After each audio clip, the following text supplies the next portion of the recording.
Hello प्यारे दोस्तों, कैसे हैं आप सभी। उम्मीद करते हैं आप लोग अच्छे होंगे, स्वस्थ होंगे, मस्त होंगे और अपने पढ़ाई में लगे होंगे। प्यारे दोस्तों, आज आप लोगों को हम विलियन चैप्टर का कुछ बेसिक कॉन्सेप्ट बताने वाले हैं, तो इसलिए आप इस वीडियो को पूरे अंत तक जरूर देखिएगा। हम कोशिश करेंगे कि 7 से 10 मिनट में बेसिक कॉन्सेप्ट बता दें, ठीक है। तो चलिए शुरू करते हैं। पहले चैप्टर का नाम है विलियन।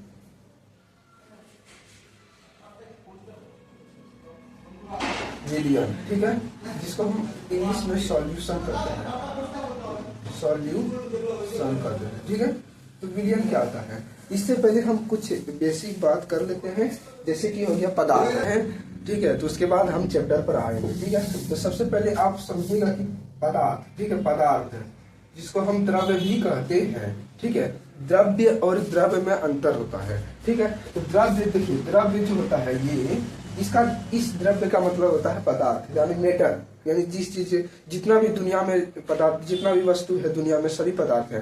जैसे कि ये भी पदार्थ है, हमारा बोर्ड भी पदार्थ है, ठीक है। तो सभी पदार्थ है, तो उसी को हम द्रव्य कहते हैं, द्रव्य। और द्रव्य का मतलब होता है लिक्विड, ठीक है। जैसे कि हो गया पानी, हो गया तेल, हो गया दूध, हो गया, ये सभी क्या है, द्रव्य है, द्रव्य। तो आप समझ गए कि द्रव्य और द्रव्य में क्या डिफरेंट है, ठीक है। तो पदार्थ यानी द्रव्य को 2 भागों में बांटा गया है, ठीक है। हम बेसिक बता रहे हैं, आपको पता होगा, ये सभी के बारे में पता होगा, फिर भी आप इस वीडियो को जरूर देखिए।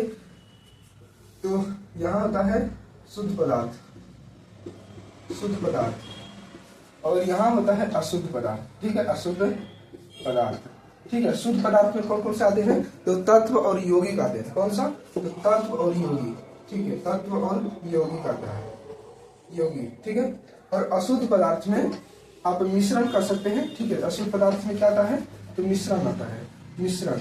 और मिश्रण में 2 भागों में बांटा गया है, एक समांगी मिश्रण, समांगी मिश्रण, और दूसरा होता है विषमांगी मिश्रण, ठीक है, विषमांगी मिश्रण, ठीक है। ये बेसिक सारा बात हो गया। अब इसको मिटाते हैं, ठीक है। तो आप समझ गए कि पदार्थ यानी द्रव्य को 2 भागों में बांटा गया है, शुद्ध और अशुद्ध।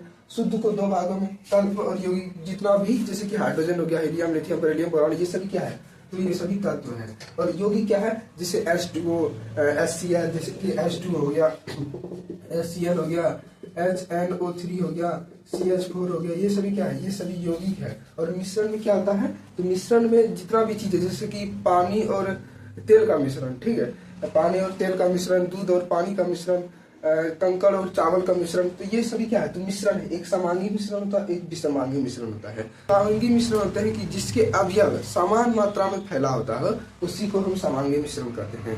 विषमांगी क्या होता है, जिसके अवयव समान मात्रा में फैला नहीं होता है, उसे हम विषमांगी मिश्रण कहते हैं, ठीक है। ये आप लोगों को समझ में आ गया, ठीक है। तो अब इसको मिटाते हैं, उसके बाद हम विलियन पर चर्चा करेंगे, यानी सॉल्यूशन पर, ठीक है। कुछ मिश्र धातु का नाम याद रखना है आप लोगों को, तो हम कुछ मिश्र धातु का नाम लिख देते हैं और आप सभी को पूरे रट जाना है, ठीक है। तो चलिए हम कुछ मिश्र धातु का नाम लिखते हैं, कुछ मिश्र धातु, ठीक है, कुछ मिश्र धातु, जो कि 2027 के लिए VVI है, ठीक है, VVI है 2027 के लिए। और हम कह सकते हैं कि एक रहेगा, ठीक है, क्या रहेगा, तो एक रहेगा, ठीक है, एक रहेगा। तो आप इसे जरूर ध्यान दीजिएगा, ठीक है। तो जैसे कि अगर पीतल, आपसे पूछेगा कि पीतल किसका मिश्रण है, यानी जो पीतल ये बना है वह किस चीज से बना है, किस तत्व से बना है, ठीक है। तो पीतल जो बना है वह जस्ता प्लस में तांबा, ठीक है, जस्ता प्लस में तांबा। तो ये समझ में आ गया। जस्ता को आप जिंक भी कह सकते हैं, ठीक है, जिंक भी इसका नाम होता है। और प्लस में इसका कॉपर भी कहीं कहीं रहता है, ठीक है। तो इसमें कंफ्यूजन नहीं होना है। जिंक को ZN से सूचित करते हैं और कॉपर को Cu से करते हैं, ठीक है। तो ये समझ में आ गया। अगर आपसे पूछेगा कि पीतल किसका मिश्रण है, तो लिखना है कि जस्ता और तांबा का मिश्रण है, ठीक है। तो ये समझ में आ गया। अब पूछेगा कि गन मेटल, गन मेटल किसका मिश्रण है, जस्ता प्लस में, जस्ता प्लस में क्या होता है, तो कॉपर,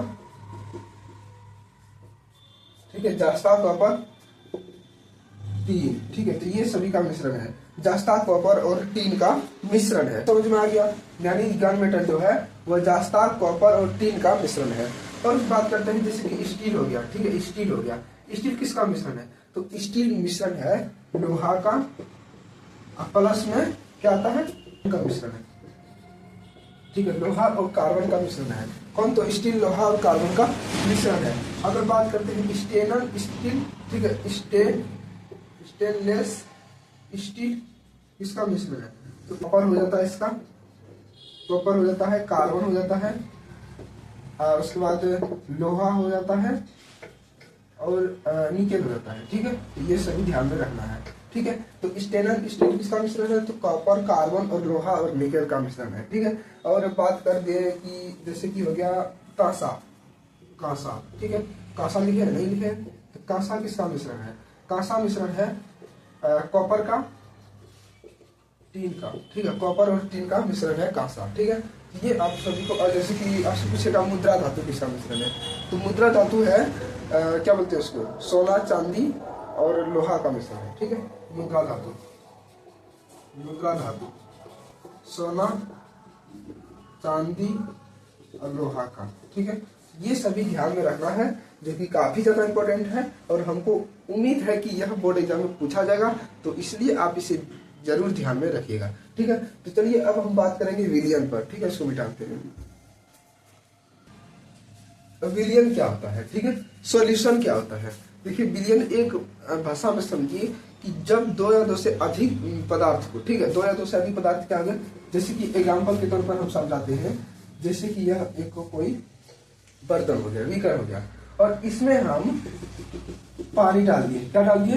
तो पानी डाल दिए। ठीक है, क्या है? पानी है, पानी है। और पानी में हम क्या किए? इसमें चीनी भी डाल दिए। ठीक है, चीनी भी डाल दिए, चीनी, और चीनी के साथ हम क्या करें पता है? नींबू भी डाल दिए, नींबू का रस। ठीक है, तो नींबू भी इसमें डाल दिए, नींबू भी डाल दिए। तो ये, इससे आप क्या समझे?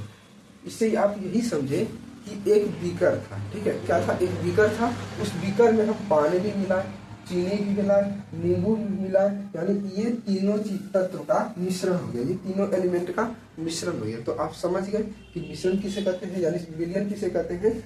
जब दो या दो से अधिक पदार्थ, क्या याद रखना है? जब दो या दो से अधिक पदार्थों का समांगी मिश्रण ही विलियन कहलाता है।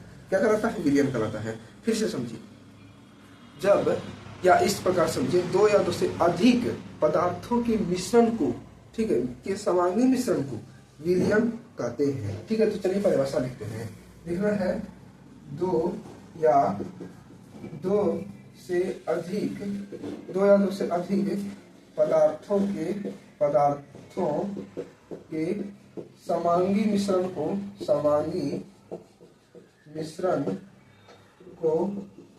विलियन कहते हैं। ठीक है, विलियन कहते हैं। आप समझ गए कि दो या दो से अधिक पदार्थों के समांगी मिश्रण को विलियन कहते हैं।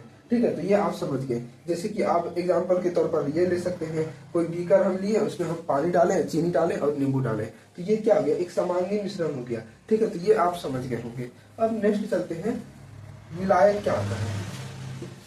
विलायक, ठीक है, तो विलायक क्या होता है? विलायक समझिए, जैसे कि हम इसमें क्या डालें, इस पानी में हम डालें, चीनी डालें, नींबू डालें। ठीक है, तो ये बर्तन में पानी, नींबू और चीनी डालें। अगर इसमें हम पानी की मात्रा अधिक डाल दी, ठीक है, जैसे कि पानी की मात्रा हो गया 1 लीटर, ठीक है, 1 लीटर हो गया, या आप कह सकते हैं हाँ 1 लीटर हो गया, और हम चीनी मात्र 100 ग्राम ही डाले हैं। ठीक है, पानी का मात्रा कितना है? 1 लीटर है, हम चीनी 100 ही ग्राम डालें, तो इसमें होता है यह कि विलायक में कि जो पदार्थ अधिक मात्रा में है ना, उसी को हम विलायक कहते हैं। ठीक है, तो ये समझ में आ गया। क्या लिखना है कि विलियन में जो पदार्थ अधिक मात्रा में हो, उसी को हम विलायक कहते हैं। ठीक है, तो ये समझ में आ गया। चलिए लिखते हैं, लिखना है, विलियन में जो पदार्थ अधिक मात्रा में हो, उसे विलायक कहते हैं,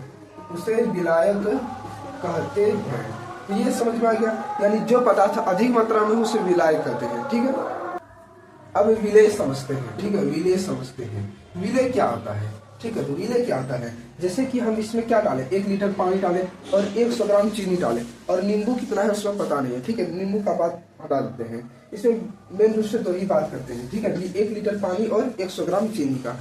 जैसे कि हम 1 लीटर अधिक पानी हो गया, यानी चीनी की मात्रा से पानी अधिक हो गया, तो उसको हम क्या कहेंगे? इसको हम विलायक कहेंगे। अगर चीनी की मात्रा से ये क्या है, सॉरी, पानी की मात्रा से चीनी जो है वह कम मात्रा में है, तो उसको हम विलेय कहते हैं। यानी लिखना है कि जब विलियन में जो विलयन में पदार्थ, जो विलयन में जो पदार्थ कम मात्रा में हो तो उसी को हम कहते हैं क्या, विलय कहते हैं। तो लिखना है विलयन में जो पदार्थ कम मात्रा में हो उससे क्या करते हैं, उसे विलय कहते हैं। ठीक है, विलय कहते हैं। तो हम उम्मीद करते हैं यह आप समझ गए होंगे। अब चलते हैं विलयन के प्रकार और कुछ बेसिक बात और समझते हैं। ठीक है, समझते हैं विलयन का प्रकार। ठीक है, तो विलयन का प्रकार जो कि एनसीईआरटी में एक ही प्रकार दिया गया है, वह भी द्विअंगी विलयन दिया गया है। तो हम बात करेंगे लगभग 2-3 प्रकार का बात जरूर करेंगे। ठीक है, तो विलयन के प्रकार, ठीक है, तो विलयन के प्रकार सबसे पहले हम बात करते हैं पहला नंबर में द्विअंगी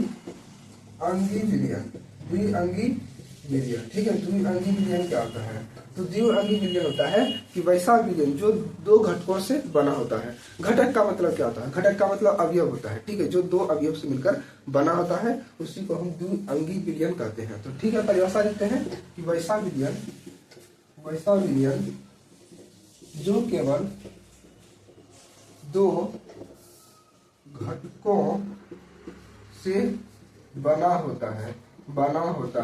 यानी आप कह सकते हैं कि एक ऐसा विलयन लेंगे जो केवल 2 ही पदार्थ से बना होता है। जैसे कि हम एक बीकर ले लिए और इसमें हम पानी डाल दिए और पानी के साथ हम क्या किए, चीनी भी डाल दिए। ठीक है, चीनी भी डाल दिए तो क्या हुआ, चीनी आपका उसमें पानी हो गया। तो ये सभी क्या आएगा, चीनी और पानी। देखिए 2 ही पदार्थ लिए हैं, इसका मतलब यह हुआ कि यह द्विअंगी विलयन है। क्या है? तो द्विअंगी विलयन है। अब समझते हैं त्रिअंगी विलयन क्या होता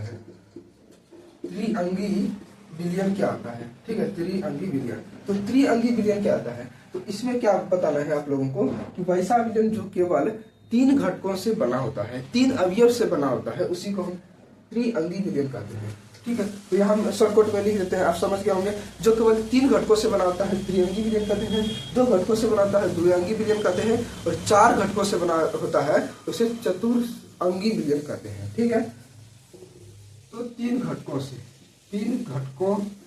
जैसे कि हो गया, जैसे कि अब बीकर हो गया, तो चीनी और पानी तो है पहले से, इसमें हम क्या डाल दिए पता है, इसमें हम नींबू डाल दिए। तो ये क्या हो गया, 3 घटक हो गया। अगर हम उसमें नींबू के साथ हम अगर क्या करें, नमक डाल दिए तो वो 4 घटक हो गया। ठीक है, तो ये समझ में आ गया आप लोगों को। ठीक है, तो चतुर्अंगी क्या होता है, जिसमें 4 घटक होता है उसे चतुर्अंगी कहते हैं। ठीक है, तो ये भी आप लोगों को समझ में आ गया। उम्मीद करते हैं कि जितना भी आप सभी को बताएं वो समझ में आ गया होगा। अब अगली वीडियो में आप लोगों को मोलर द्रव्यमान, मोलरता, ठीक है, ये सभी के बारे में हम बताएंगे। और मोलरता क्या होता है, मोलरता क्या होता है, ये सभी के बारे में हम पूरे डिटेल से बताएंगे। उसके बाद सांद्र विलयन, तो उसके तनु विलयन, संतृप्त विलयन और संतृप्त विलयन, ये सभी के बारे में हम जरूर बताएंगे। तो आप सभी अगर अभी तक वीडियो देखे हैं इसके लिए बहुत बहुत धन्यवाद। और अगली वीडियो जब लेकर आएंगे तो आप उसको भी जरूर देखिएगा। तो मिलते हैं नेक्स्ट वीडियो में, तब तक के लिए जय हिंद, धन्यवाद।